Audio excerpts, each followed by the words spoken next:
પાટણના રાધનપુરમાં ચૂંટણી બહિષ્કારના બેનર્સ લાગ્યા। નજુપુરા ગામે સિંચાઈનું પાણી ન મળતા ભારે વિરોધ થયો। ગ્રામજનો 10 વર્ષથી નર્મદાના સિંચાઈના પાણીથી વંચિત છે।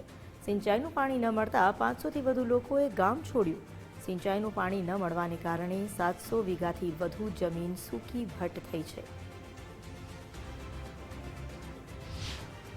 આ નવા નજુપુરાના ખેડૂતો 8 થી 10 વર્ષ નર્મદા કેનાલ માટે પાણી માટે સિંચાઈના પાણી માટે જઈએ છીએ, પણ સાહેબ ખાલી આશ્વાસન આપે છે કે થઈ જશે, તમારું કામ થઈ જશે। અમે કાગડાથી ત્યાં પાટણ રવાના કર્યા છીએ અને તમારું ટૂંક સમયમાં થઈ જશે।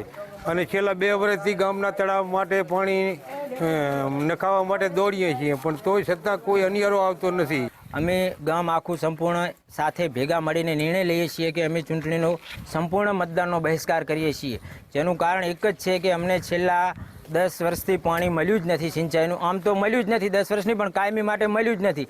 જે કેનાલ અમને પાઇપલાઇન નાખી દેવામાં આવી છે એ ખાલી એમના પૂરતી જ નાખવામાં આવી છે, જેની અંદર પાણી આવ્યું જ નથી આજ દિવસ સુધી। એટલે અમે સંપૂર્ણ બહિષ્કાર કરીએ છીએ કે જ્યાં સુધી અમને એ લાઈન નવી નહીં નાખી આપે અને અમને સંપૂર્ણ ખેતરોમાં પાણી પહોંચાડી નહીં આપે।